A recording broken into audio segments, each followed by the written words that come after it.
Okay, so let's make a basic little pencil holder drill press project. I've got two pieces of wood here. These are 8 inches. They don't need to be really any bigger than that. And I'm making a simple little thing to hold pencils, crayons, or whatever. And the first thing I'm gonna do is mark out where I'm gonna put my holes. Now I want these holes to be more or less in the center. So I'm gonna take a look here and mark it at 3/8. And 3/8 is gonna be about half of this board here, which is 1.5 inches. And I'm gonna use this tool here to like mark a center line. By all means, don't have to use this particular tool. There's lots of different marking gauges, but I'm just using a combination square because it's handy. Then what I'm gonna do is I'm gonna measure this. I guess it's 5 inches. And I'm going to then, sorry, not 5 inches, it's 7 inches. Reading the wrong side. I'm gonna find the center, which is at 3.5. Now you can either take this and divide it up by saying I want a hole every inch, which is the easiest way. Or you could, by all means, use a different division up here. I'm gonna maybe do it every inch. That sounds good. And you can also use a compass if you'd like to mark out the distance between the holes and copy that hole up really well. So now I've got this marked. Just for fun, I'm gonna mark out the perimeter. I'm gonna make a nice little kind of like arc on this. So maybe I will use my friend the compass. You by all means don't have to do that either. You can do any shape you want. And I'm gonna just try to make a nice arc dividing up this shape.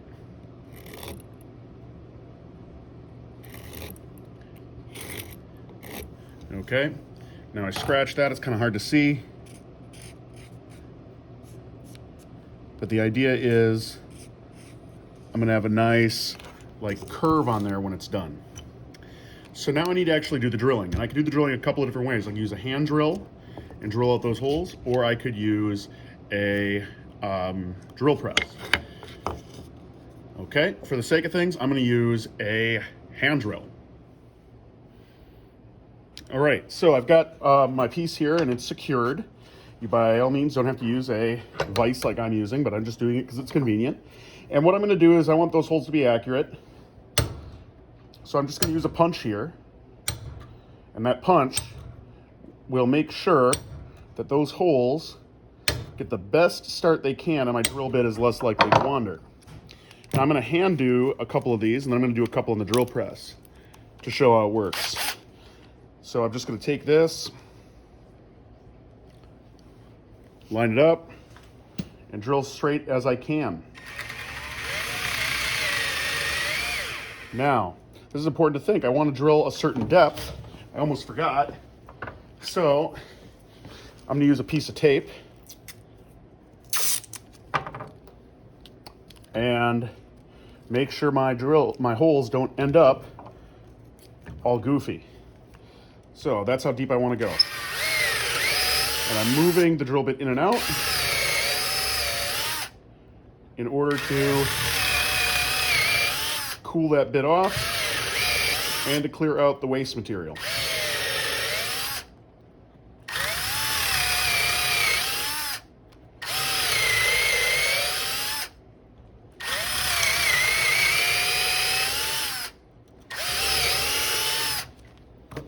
All right, let's try that on the drill press now.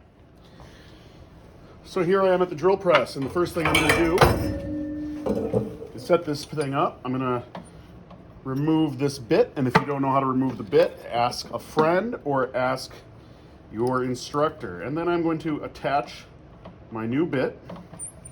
And if I need to, I'm gonna remove this crank here and lower this until I do two things. One, lower it till I can, actually use this drill bit. And two, lower it to the height I want to drill. So that seems to be about the depth I want to drill. And that's one way that I can adjust The depth is by just adjusting the table. On this model, it's particularly easy. You could try to use the depth adjuster, but why make things more complicated if you can help it? I'm gonna make sure that this table is nice and secure. I'm gonna adjust the fence here because I wanna make sure this is secure. And after I've adjusted the fence to where I want it to be, I'm gonna triple check that my drill bit is going where I want it to go. And then I'm going to add a clamp so I can clamp something to that fence and have it really, really secure. So now this isn't going to go anywhere. I'm going to start up the drill press now by pressing the big green button. And the same method applies. I want to make sure I move the drill bit in and out to clear out any waste material. The advantage of the drill press is if I've got the fence lined up right, and if I've got the fence lined up right, and if I have the depth all set, that little extra preparation means I can drill this much, much faster. Again, I'm not making any huge adjustments to this unless the drill press is off and stopped. Oh, looks like I went a little too fast and I split my wood.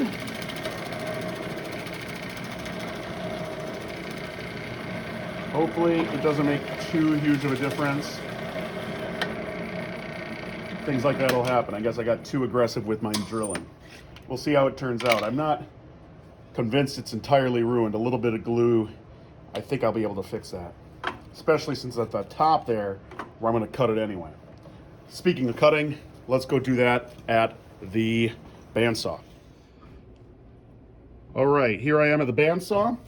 And the first thing I'm gonna do is adjust the height of my guard, make sure that's good. I'm gonna rehearse my cut of what I'm gonna do and make sure that make sure everything is going to go according to plan. Last thing I want to do is make adjustments or get stuck in a bind or a pickle before we're in the middle of a cut. Seems like everything's okay and set up properly. I'm going to turn on my dust collector, turn on saw,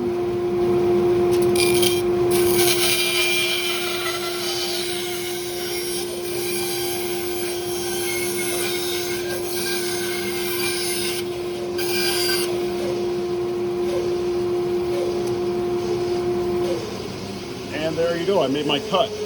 Now that obviously isn't as clean as I would like it to be. I went on the outside of the line. Let's take this to the disc sander to clean that up.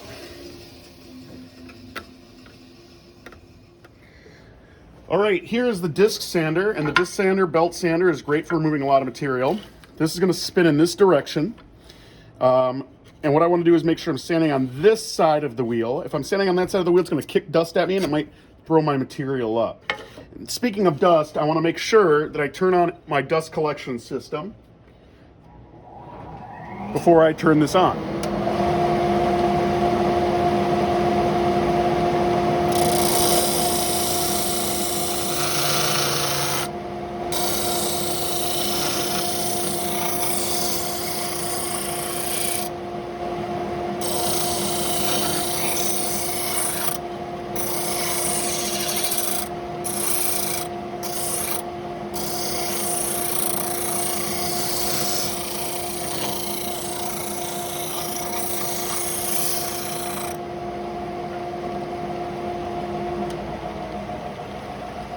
And there you can see that cleaned it up.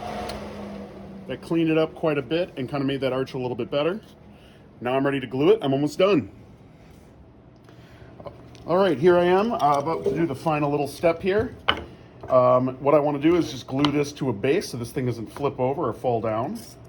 And I want to make sure it is nice and straight, so I'm just going to use my square here and give myself a line of reference for that gluing.